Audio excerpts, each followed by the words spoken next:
Today we attended to this young heifer who had just been bought by the farm she's now living on, and boy oh boy was she in a mess. This is the Hoof GP.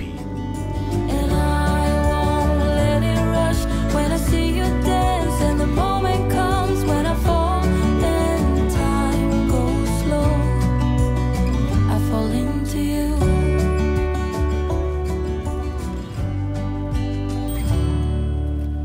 As you see her walking around this pen, she's clearly in a huge amount of pain. She's holding that front right leg completely straight and will not touch the ground with it for any reason. And as she comes into the crush, again, she's still avoiding putting any pressure on it. And now that it's in the air, it's little wonder why you can clearly see a massive big crack right up her axial wall. I can actually feel it down the front as well.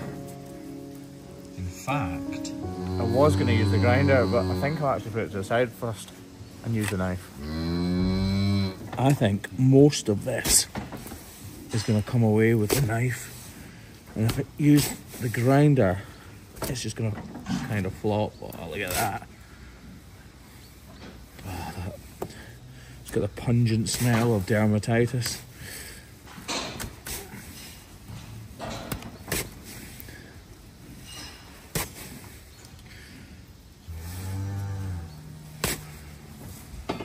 Actually, see, this is split right up the front. Look, if I get the back of my knife, look.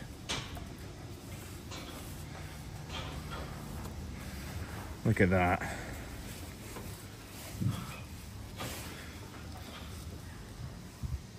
You can see this split all the way up through there, look.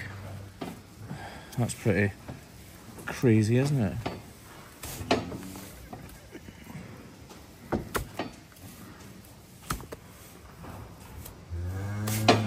Alright, yeah.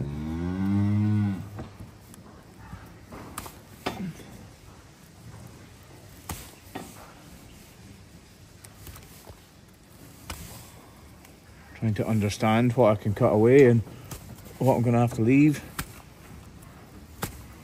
It's an abnormal foot, obviously, so it's not just like a routine trim where I'm working to normal proportions of the foot. I'm sort of making it up as I go along. Right, hold on. Snippers. You can snip all of this away, actually. If I was to use the grinder here, it would work, but the vibrations would really lead her to jump around. She's already jumping around just with this. That is a fair chunk of hoof horn. Right, this is paper, believe it or not, this. It's not hoof horn that's gone all weird or anything like it. These cows are bed up on old paper that is chopped up. It's actually pretty good for bedding, to be honest. Keeps them fairly clean. See all of this pith here, hoof horn shedding away because she's keeping this one in the air. So obviously there's a fair sort of concaveness to this foot here. That lets me know that all of this hoof wall can come away completely. I'm going to trim more of this away first though. Try to avoid what is probably the inevitable red stuff. Right. I would say it's time for the grinder. So using the grinder, I reduce the entire size of the outside claw. It's not really because I want it smaller, because in fact, I would actually love it to be much bigger, but it is not smooth and flat enough. I need this claw to be in good shape to be able to apply a block and know that that block is not going to come off.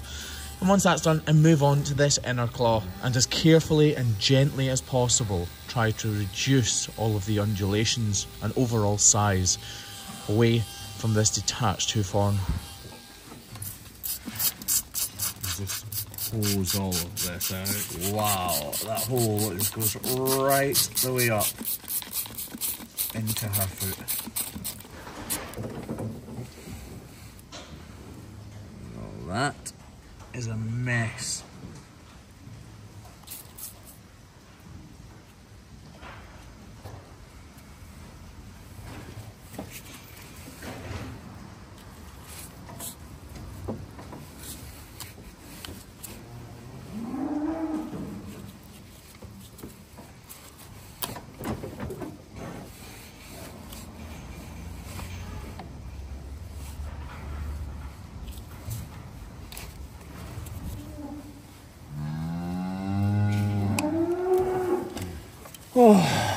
What a mess.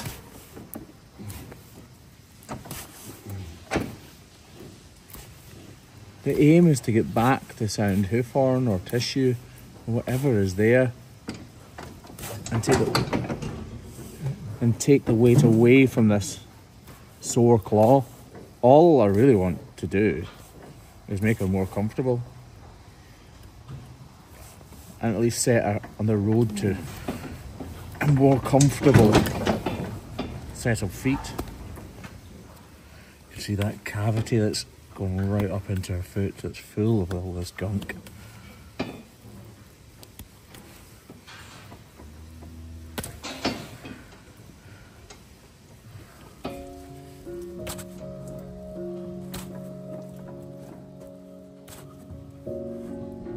It seems almost too obvious to state that this hoof is in an incredible mess.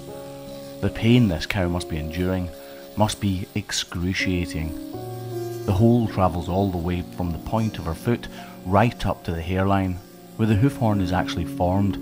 We call it the coronet, because that is where the hoof horn is formed, and it descends down along the hoof wall to the tip of her toe, meaning that even if I did complete the perfect example of a hoof trim and cured her with one foul swoop, it would actually take months and months for this foot to ever look like normal. I'm putting this block on because obviously I can't have any weight going through that inner claw, and actually she wouldn't even allow it if I tried, as we all saw in the intro.